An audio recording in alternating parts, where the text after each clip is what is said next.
Muito bem, meus irmãos. Mais um estudo eu estou colocando aqui para que todos vocês entendam o significado de muitas falsas religiões. E é esse estudo a qual que eu estou colocando é muito importante que todos vocês que assistem venham prestar muito atenção, que todas as religiões são falsas. O ensinamento do nosso Senhor Jesus Cristo, que nos leva até a Deus, é aquele que é extraído dentro da palavra, a verdadeira palavra de Deus, sem distorcer, sem distorção da palavra do Senhor. Portanto, esse estudo é mais um conhecimento da verdadeira falsas religiões, que quer nos enganar, que quer fazer da humanidade os verdadeiros enganadores com falsos ensinamentos. Mas eu lhe digo a vocês que o verdadeiro ensinamento da palavra do Senhor não está sobre os homens, mas sim sobre a palavra de Deus, quando nós prega sem distorcer a palavra do Senhor. E quando a gente prega a verdadeira palavra, nós estamos levando toda a humanidade aos caminhos do reino de Deus. E é isso que Deus quer, que todos nós pregue a verdadeira palavra, assim como Jesus Cristo nos falou: vão e prego o evangelho entre séculos e séculos até que ele voltasse. Ele nos orientou, nos ensinou a falar do reino de Deus, mas a verdadeira palavra, que é a palavra de Deus. Não é distrair da sabedoria humana, que muitas vezes muitos homens querem ser sábios demais, tomando o lugar do Espírito Santo, o verdadeiro professor que nos ensina verdadeiramente o caminho da salvação.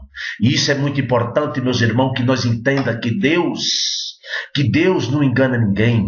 Deus é o verdadeiro Deus que nos quer nos orientar, que nos quer que nós todos entenda verdadeiramente o caminho da salvação. Que esse caminho que nos leva até a Deus é Jesus Cristo, que nós temos que segui-lo, ele, verdadeiramente, e aceitá-lo, ele, de corpo, alma e espírito, e servir a ele. Porque quando nós faz isso, nós estamos agradando a Deus. E quando nós segue religião, nós estamos desagradando a Deus. Porque Jesus Cristo nunca teve religião. Jesus Cristo, aliás, ele foi perseguido pelos religiosos da época. Muitos religiosos seguiram Jesus, mas não era para adorar, não era para glorificar. Os religiosos da época seguiam Jesus para ver se pegava ele em alguma falha, para que pudesse acusá-lo de erros. Mas Jesus Cristo, sendo Deus, jamais homem nenhum pegaria ele fazendo coisa errada ou que não agradasse o Pai. Certo? Então o próprio Jesus Cristo falou: vocês me honram com os lábios, mas os corações seus estão tudo podre, estão cheios de iniquidade. Portanto, eu quero que vocês entendam que hoje existe os religiosos dessa forma. Os religiosos hoje também acham que estão louvando a Deus, glorificando, e estão, mas da boca para fora. Verdadeiramente o coração deles estão cheio de iniquidades, porque não estão adorando o Pai de corpo, alma e espírito verdadeiramente.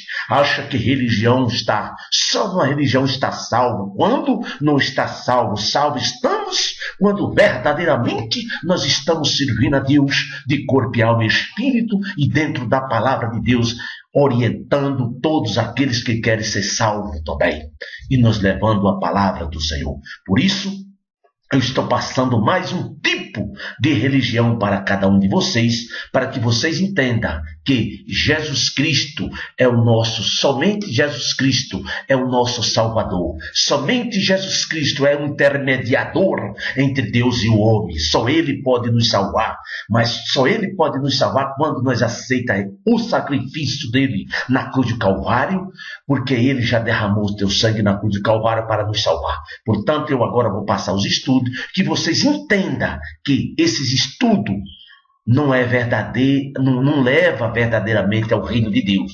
mas dentro dos estudos, a qual nós vamos conhecer agora, tem a verdadeira palavra, a qual os ensinamentos vão nos ensinar a nós andar reto nos caminhos do Senhor.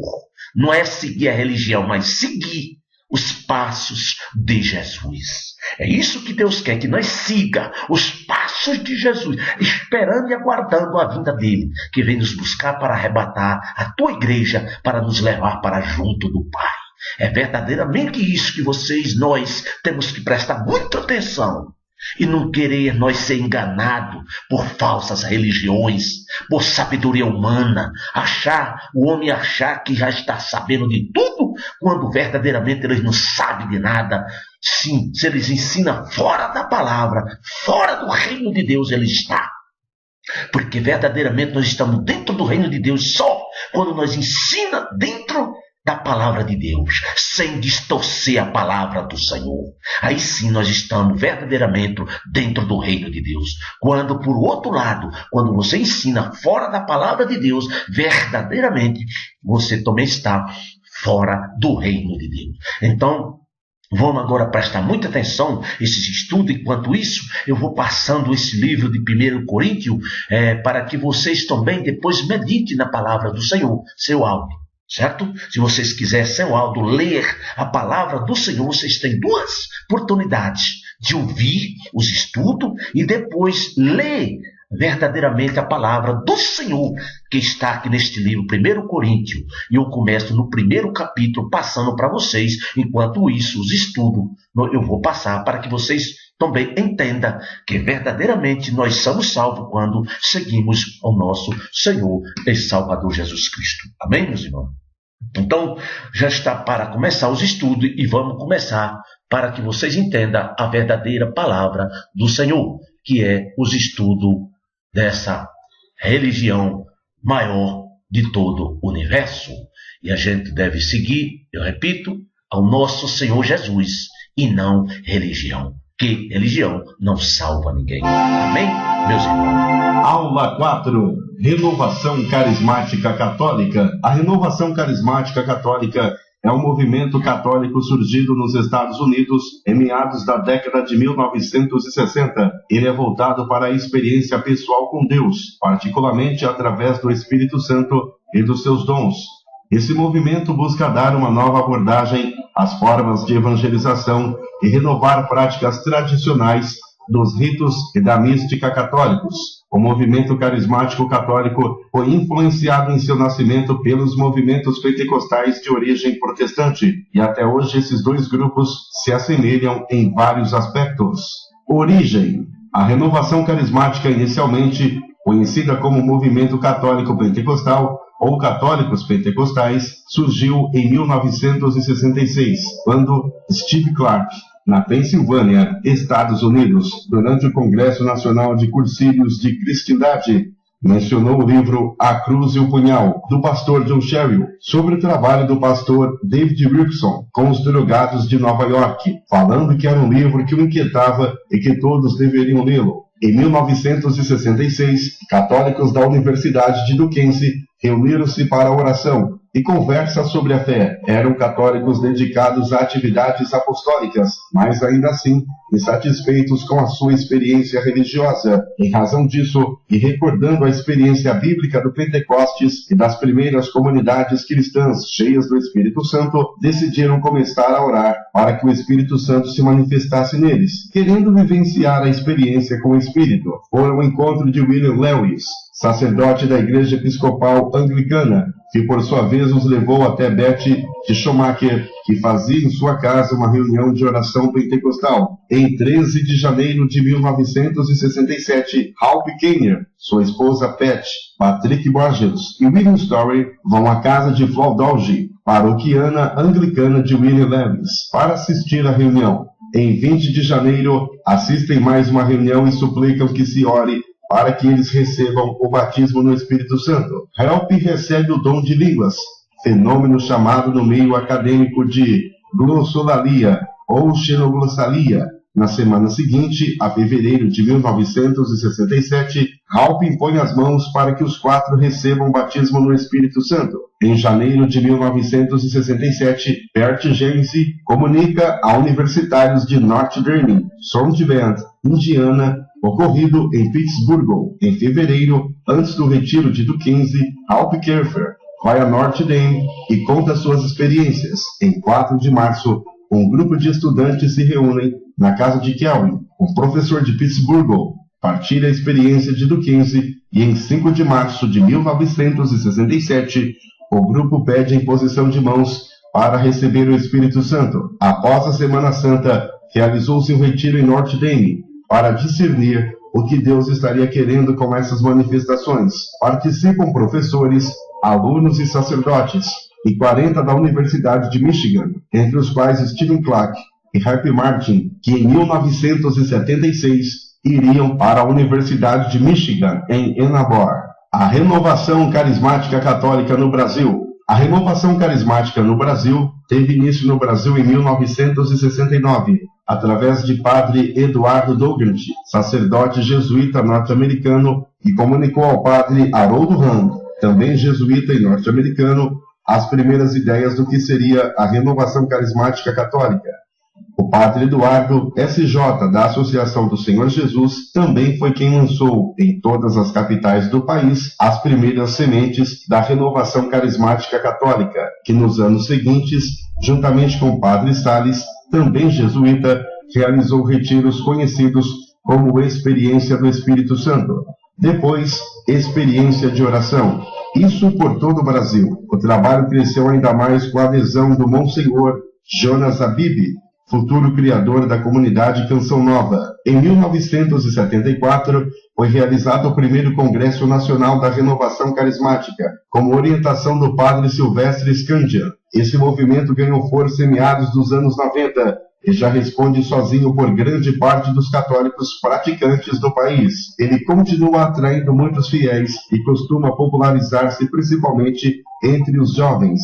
Hoje, os nomes mais conhecidos da renovação carismática católica brasileira são os padres Eduardo, Jonas Abib e Marcelo Rossi. Embora para muitos dos membros da renovação carismática católica, Marcelo Rossi não seja um seu representante, pois não participa de nenhum grupo de oração do movimento. Padre Jonas é fundador da Canção Nova, uma comunidade localizada em Cachoeira Paulista, São Paulo, comunidade que possui rádios e uma emissora de TV com retransmissão para várias regiões do Brasil. Suas programações são totalmente católicas, não havendo sequer comerciais não católicos, e por isso é sustentada unicamente por doações. Características e doutrina. A renovação carismática católica prega e vive a fé em Jesus, para eles, Senhor e único Salvador de todos, e busca promover uma experiência Pentecostes pessoal com Deus vivo, para renovar os valores morais dos cristãos. Prega que o pecado, que consiste em um ato ou desejo contrário à vontade de Deus, é a fonte dos males vividos na sociedade atual. Ganância, egoísmo, soberba, vícios, mau uso da liberdade são consequência dos pecados do homem. A não observação dos mandamentos da lei eterna afastam o homem de Deus e são obstáculos à vida santa.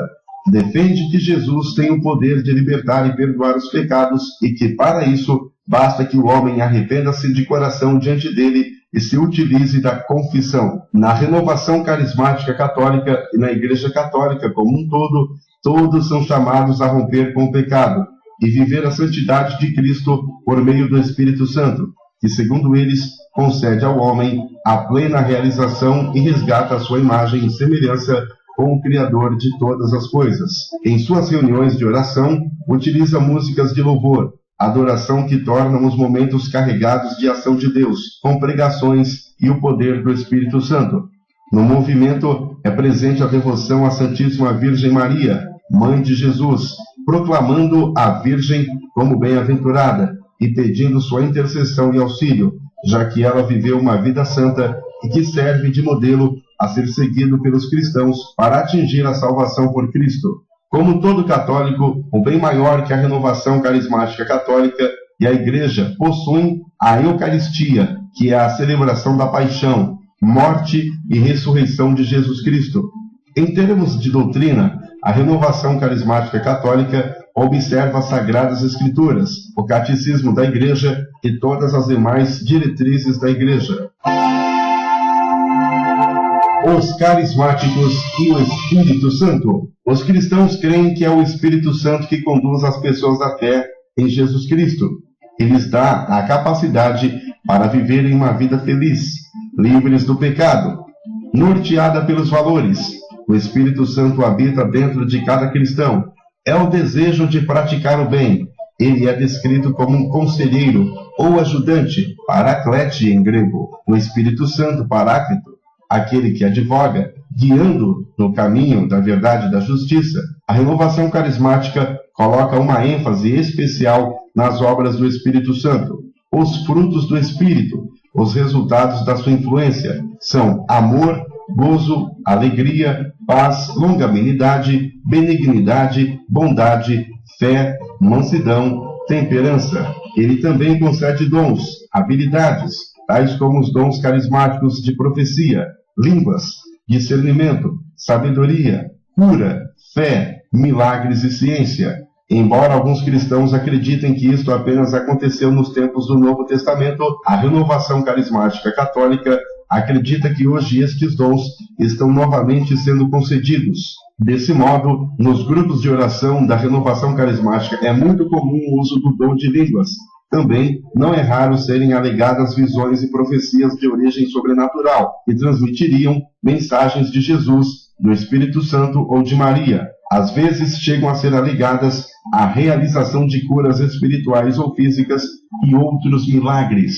Segundo a renovação carismática cristã, a efusão do Espírito Santo é uma experiência que normalmente decorre de um momento de oração, e pela qual a pessoa adquire um novo e apurado senso de valor espiritual. A partir desse momento, o Espírito Santo passa a orientar a vida da pessoa, confirmando verdades interiores e até modificando posturas diante dos homens e do mundo. Como primeiro resultado deste batismo, verifica-se o desejo pela oração e pela vida na igreja.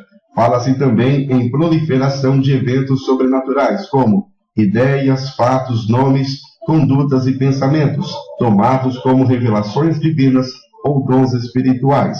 Segundo a teologia católica, toda pessoa recebe o Espírito Santo por ocasião do sacramento do batismo. A Igreja não define a necessidade de um segundo batismo, conforme a profissão de fé no credo niceno. Professo um só batismo para a remissão dos pecados.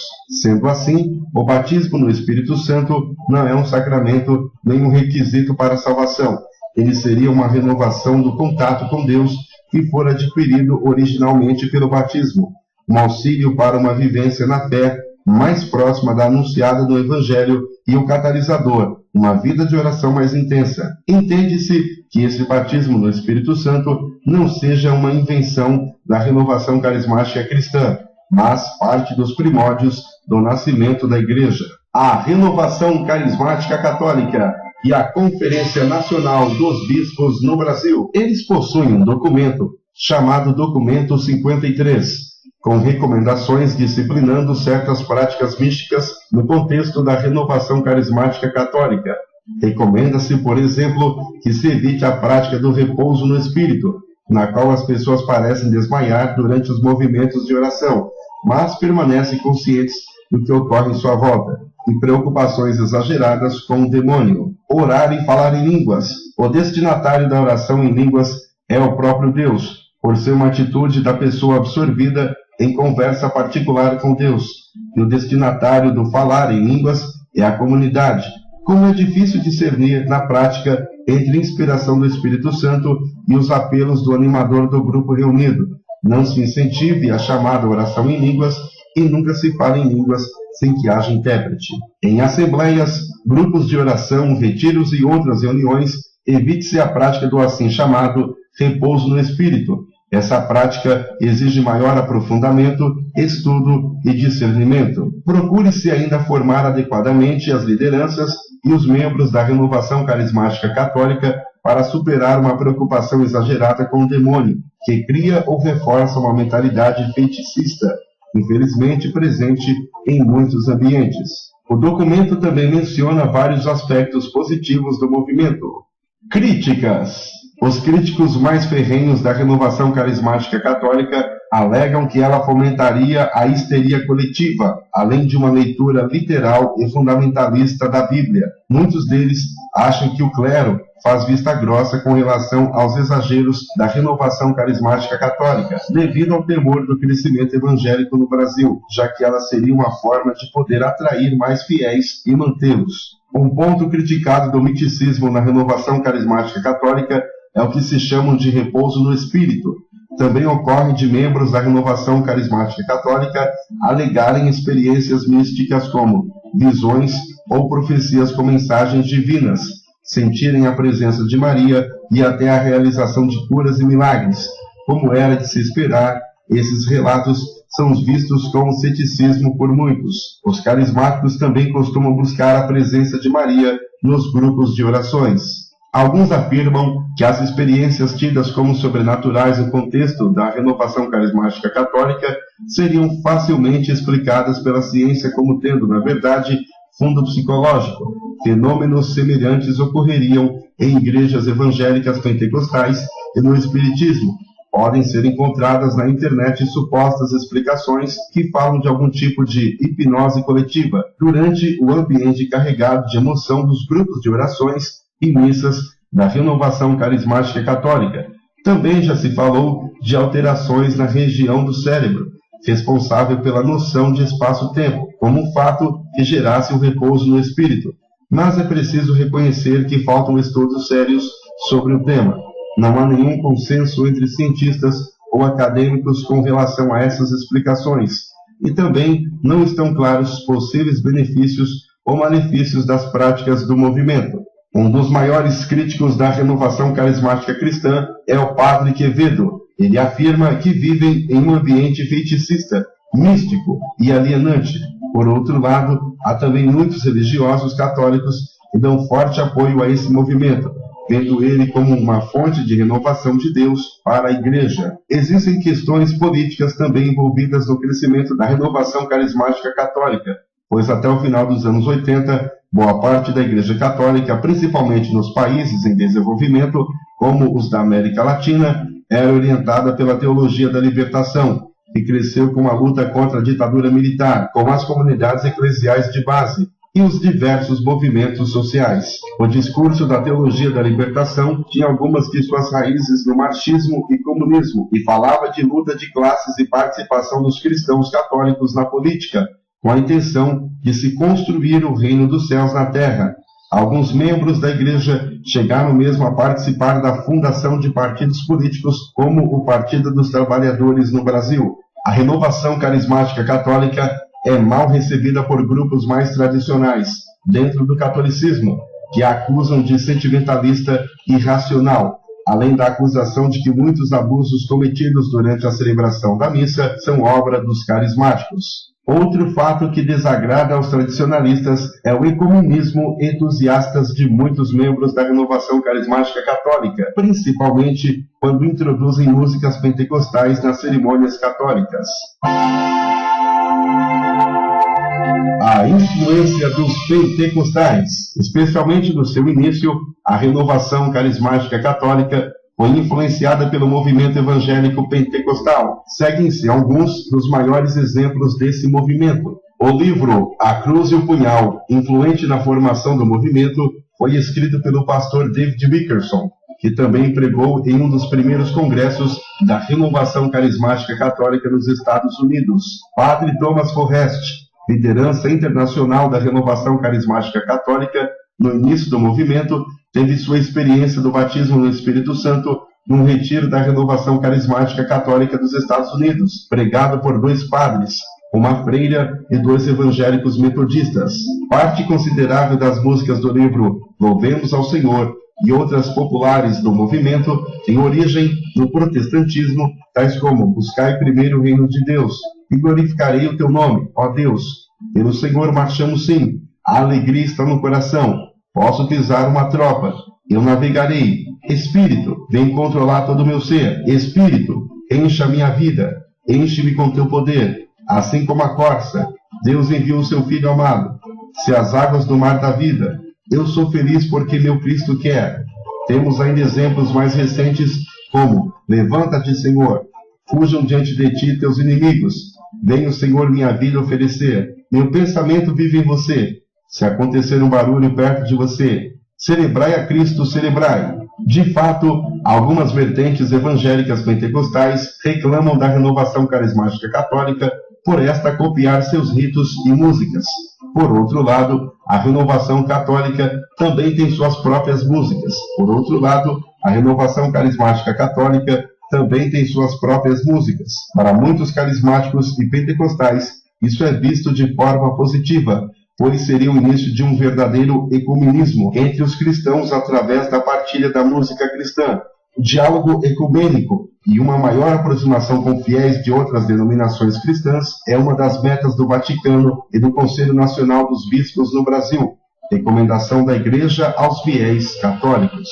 Dentre todos os ensinamentos que estudaremos, esse braço do catolicismo romano é o mais perigoso de todos, pois eles se consideram os verdadeiros cristãos e abdicam para si mesmo essa autoridade.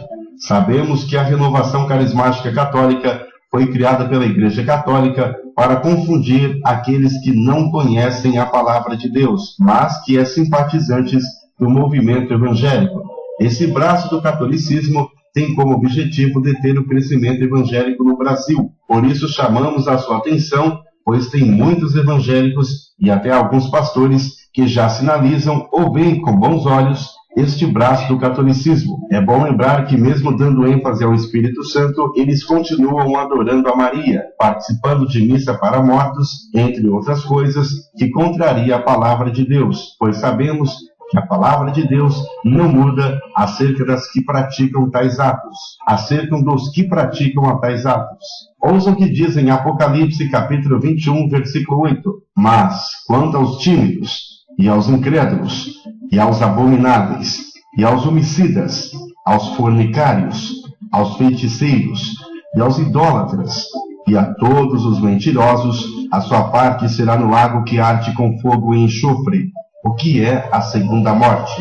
Diante disso, não podemos compactuar e compartilhar com aqueles que concordam e defendam que a Renovação Carismática Católica esteja no centro da vontade de Deus, uma vez que o próprio Deus condena a idolatria em todos os sentidos. Como pode ser essa comunhão com Deus, sendo eles contrário ao que diz a Bíblia? Os carismáticos continuam a fazer orações a Maria, para que ela interceda por eles, ou que o salve, ou que lhe dê livramento, contrariando o que diz a Bíblia Sagrada, como em Atos dos Apóstolos, capítulo 4, versículos 10, 11 e 12. Seja conhecido de vós todos, e de todo o povo de Israel, que em nome de Jesus Cristo, o Nazareno, aquele a quem vós crucificastes, e a quem Deus ressuscitou dos mortos, em nome desse é que este está diante de vós.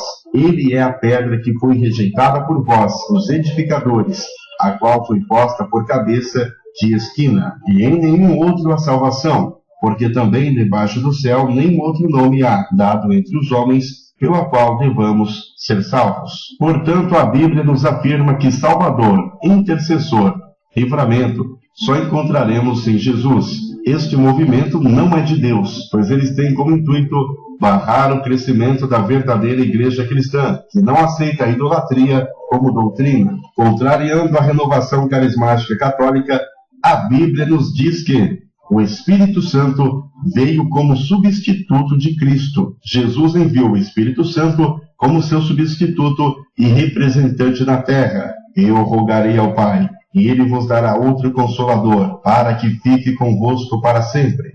João capítulo 14, versículo 16. Todavia digo-vos a verdade, convém que eu vá, pois se eu não for, o Consolador não virá a vós, mas se eu for, vou-lo enviarei. João capítulo 16, versículo 7. A renovação carismática católica, no entanto, aceita o Papa como vigário, substituto de Cristo na terra, usurpando assim o lugar do Espírito Santo. A forma hierárquica católica de classificar o Papa como Cristo visível na terra, além de torná-lo como usurpador do lugar cabível somente ao Espírito Santo, o verdadeiro substituto de Cristo, conforme nos ensina a palavra de Deus em João capítulo 14, versículos 7 e 16. As declarações e atitudes do Sumo Pontífice Romano diferem das declarações e atitudes de Jesus Cristo, o Salvador da humanidade. Como um movimento que aceita dogmas e ensinamentos contrários ao Espírito Santo pode ter a operação deste mesmo Espírito em seu meio?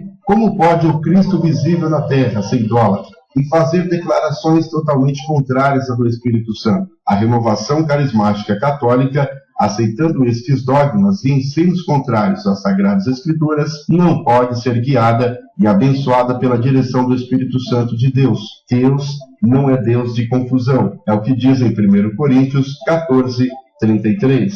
Porque Deus não é Deus de confusão, senão de paz, como em todas as igrejas dos santos.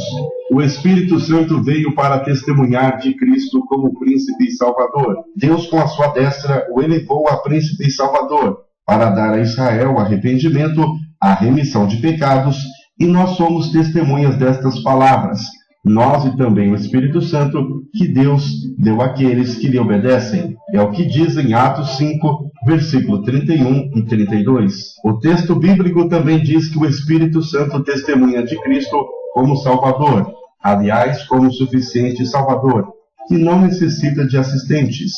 É o que diz em Atos 4, versículo 12. E em nenhum outro há salvação, porque também debaixo do céu nenhum outro nome há, dado entre os homens, pelo qual devamos ser salvos. Ouça também o que diz em Hebreus 7, versículo 25. Portanto, pode também salvar perfeitamente os que por ele se chegam a Deus, vivendo sempre para interceder por eles.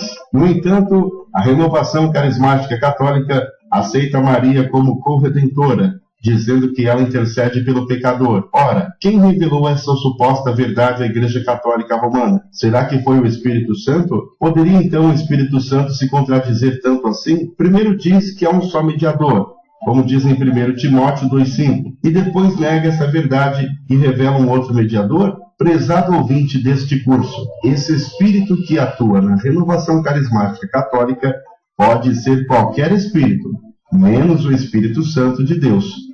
O dogma dos papas não tem autoridade como o ensinamento do Espírito Santo tem, e não podemos aceitar essa situação que a renovação carismática católica deixa ao Espírito Santo, já que pelas suas práticas o Espírito Santo tornou-se extremamente contraditório. Ainda que a renovação carismática católica tente dissimular tal verdade, Jesus é o único advogado. 1 João 2, versículo 1. Porque como o único Salvador é o defensor da nossa causa. No entanto, a renovação carismática católica pede a Maria que rogue pelos pecadores, agora e na hora da morte. Jesus é o nosso único mediador, em virtude de ser o único Salvador, pois conquistou o direito de mediação pela sua morte expiatória. É o que diz em 1 Timóteo 2, versículos 4, 5 e 6. O qual se opõe e se levanta contra tudo que se chama Deus, ou se adora, de sorte que se assentará como Deus no templo de Deus, querendo parecer Deus. Não vos lembrais de que estas coisas vos dizia quando ainda estava convosco? E agora vós sabeis o que o detém, para que a seu próprio tempo seja manifestado. No entanto, a renovação carismática católica crê na mediação de Maria, e essa história de que Maria liga os homens a Jesus é falsa, pois Jesus é o mediador entre Deus e os homens, e não entre Deus e Maria, que por sua vez seria a mediadora entre Jesus e os homens. Os católicos carismáticos não podem ser salvos, pois para que assim ocorra, é necessário que o homem tenha Cristo como único mediador. Portanto, pode salvar perfeitamente os que por ele, Jesus, se chegam a Deus, porquanto vive sempre para interceder por eles. É o que nós já ouvimos em Hebreus 7, versículo 25. Portanto, a crença da renovação carismática católica confronta-se com o verdadeiro testemunho do Espírito. Cristo jamais permitiria a plenitude do Espírito Santo em alguém que fosse idólatra, de modo a acentuar sua idolatria. Cremos que o Espírito Santo pode batizar, encher ou revestir uma pessoa em qualquer lugar que ela se encontre. Entretanto, depois da experiência, é impossível que essa pessoa continue no erro, no engano ou na mentira. O Espírito Santo dá poder para testemunhar sobre Cristo, viver uma vida de santidade, satisfazer plenamente o espírito humano sem necessidade de mediadores ou confessores, vivificar nossos corpos mortais, nos ajudar a orar de modo sobrenatural e, sobretudo, nos guiar em toda a verdade. Quem em verdade tem a mente de Cristo não pode viver no engano, sabendo discernir as coisas que são realmente do Espírito. Não podemos acreditar que os idólatras, mariólatras, dando às práticas pagãs, separatistas e sem nenhum sinal de conversão ou santificação, estejam cheios do Espírito Santo ou tenham sido batizados por ele. Fato é que, dentre outras coisas, a maioria deles continua a fumar, beber e a ter íntima relação com o mundo pecaminoso. Ouça o que diz em 1 Timóteo 4, versículos 1 e 2. Ora, o Espírito afirma expressamente que nos últimos tempos alguns apostatarão da fé, por obedecerem a espíritos enganosos, por obedecerem a espíritos enganadores e a ensinos de demônios, pela hipocrisia dos que falam mentiras e que têm cauterizada a própria consciência. Muito bem. Acabamos de assistir mais uma religião que quer nos enganar. Cabe, meu irmão, minha irmã, você discernir o que você quer, o que você vai seguir, o que você vai fazer de agora por diante, depois dessa orientação, desses estudos. Um estudo muito maravilhoso que nos abre a nossa mente, o nosso subconsciente, para que nós saiba escolher o caminho da verdade, para que nós não sejamos mais enganados com falsas religiões, com falsos ensinamentos, porque os ensinamentos verdadeiros nós temos que ter da parte de Deus, da parte da palavra do Senhor, que nos capacita com amor, com paz, com alegria e com a sabedoria espiritual, não a sabedoria humana, porque a verdadeira sabedoria, a palavra do Senhor nos fala que vem do alto, a sabedoria vem de Deus, e quem nos dá essa sabedoria é o próprio Espírito Santo de Deus, que nos transforma, que nos renova, que nos dá a mente de Cristo, que nos dá a sabedoria de Deus que vem para cada um de nós. Quando nós busca verdadeiramente em Cristo Jesus, não busca na sabedoria humana, mas dentro da palavra de Deus, os ensinamentos que o Espírito Santo nos ensina é a verdadeira palavra, é nos seguir verdadeiramente o nosso Senhor, o Salvador de toda a humanidade. Portanto, todos que ouvirem esses ensinamentos, preste muita atenção que Deus quer nos salvar, Deus quer nos orientar a verdadeira palavra, o verdadeiro caminho que leva até a Deus, porque só existe um caminho que leva até a Deus. Esse caminho é Jesus Cristo, mas o mundo está falando por aí, enganando, dizendo que todos os caminhos levam a Deus, quando é uma grande mentira de Satanás, enganando o povo, enganando a humanidade, falando falsas profecias.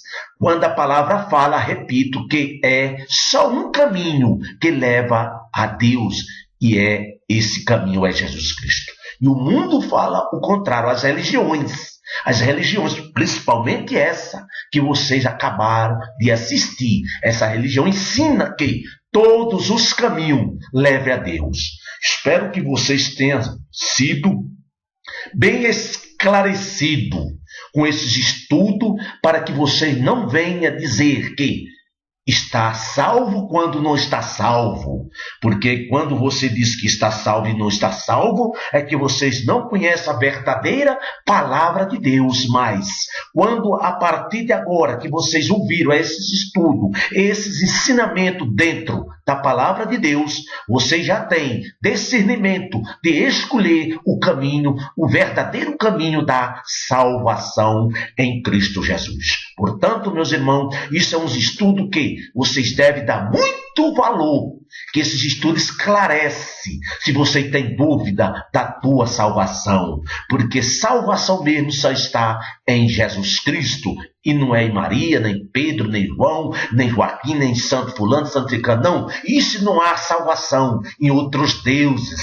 Mas sim, só há salvação quando nós estamos verdadeiramente na rocha. E essa rocha é Jesus Cristo, o nosso Salvador, o nosso intermediador entre Deus e o homem. Portanto, meus irmãos, vocês prestem muita atenção, que ainda tem tempo de vocês se corrigir e se salvar. Se vocês não se corrigir e não buscar a verdadeira salvação em Cristo Jesus antes do último suspiro da sua vida, verdadeiramente vocês vão morrer sem a sua salvação, porque quem fala isso é a própria palavra de Deus.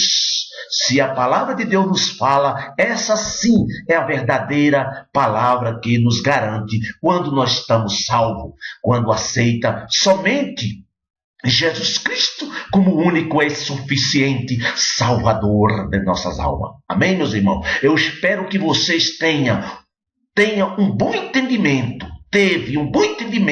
com esse estudo maravilhoso, magnífico e glorioso que o Senhor nos permitiu a saber e a conhecer a verdadeira palavra do Senhor e o verdadeiro caminho que leva até a Deus. Eu espero que esses ensinamentos levem aqui todos vocês, a toda a humanidade, religiosos, que entenda que somente Jesus Cristo é o único Salvador de nossas almas. Não precisa de outra pessoa, de outro Deus. Não precisa mais de sacrifício, de joelho, subir a escada, fazer essas penitências para ser salvo. Não, porque Jesus Cristo já fez tudo isso por nós. Só basta para que nós sejamos salvos, aceitar Jesus Cristo como o único e suficiente Salvador das nossas almas, e nós seremos salvos. E aí sim, aí nós temos que andar reto nos caminhos do Senhor, como a palavra de Deus nos ensina que devemos andar. Sim, na luz. E é o Espírito Santo que nos guia nós na luz. É o Espírito Santo que nos fortalece força e nos garante e justifica, e nós somos justificados já por Jesus Cristo. Não adianta nós querer justificar por nós mesmos, que não adianta nada, porque esta justificativa Jesus Cristo já justificou por nós, quando ele deu a vida dele na cruz do Calvário por toda a humanidade, para que todos fossem libertos e lavados no sangue do Cordeiro que verteu na cruz do Calvário. Eu espero que esse esclarecimento venha abrir verdadeiramente o teu coração, a tua mente, o teu subconsciente, e a partir de agora você se entregue ao nosso Senhor Jesus Cristo e receba ele como único e suficiente Salvador da tua alma, e vamos viver em paz com a direção do Espírito Santo e subir para a Nova Jerusalém, aguardando a vinda dele, que vem nos buscar para junto do Deus Todo-Poderoso. Amém, meus irmãos? Eu não ensinei a vocês aqui religião, ensinei o caminho da verdade, ensinei o caminho da salvação, porque todos nós temos que ser salvos, e para que todos nós sejamos salvos, só existe este caminho, não existe outro, é Jesus Cristo. É Jesus Cristo o nosso Salvador, o nosso intermediador entre o homem e Deus. Eu estou aqui falando para vocês, abrindo mais e mais a tua mente. Só cabe agora a você ser salvo. Se você aí neste momento aceitar Jesus como seu Salvador e seguir todos os passos de Jesus até o último suspiro, verdadeiramente vocês são salvos. Verdadeiramente vocês são lavados no sangue do Cordeiro que verteu na cruz do Calvário. Meu Pai amado e glorioso e todo-poderoso, eu peço por todas essas pessoas que diz que agora aceita Jesus como seu Salvador. Pai, ilumina ele, encha ele do teu Espírito, faça de cada um deles, meu Pai, verdadeiros servo de Deus, verdadeiro serva de Deus. Pai, tira da mente dele, do coração, essas religiões que colocaram dentro dele, falsos ensinamentos, que eles venham ter o pleno conhecimento da tua palavra, que eles venham aceitar teu Filho como o único e suficiente Salvador. Eu abençoo a todos esses que aceitaram Jesus Cristo como seu Salvador. Sejam vocês todos abençoados, sejam vocês libertos, sejam vocês transformados, sejam vocês cheios do Espírito Santo de Deus, sejam vocês todos iluminados com toda a luz do universo, com a luz resplandecente que vem do trono de Deus. Eu abençoo a cada um de vocês na bênção do Pai, na bênção do Filho e na bênção do Espírito Santo de Deus. Amém e graças a Deus.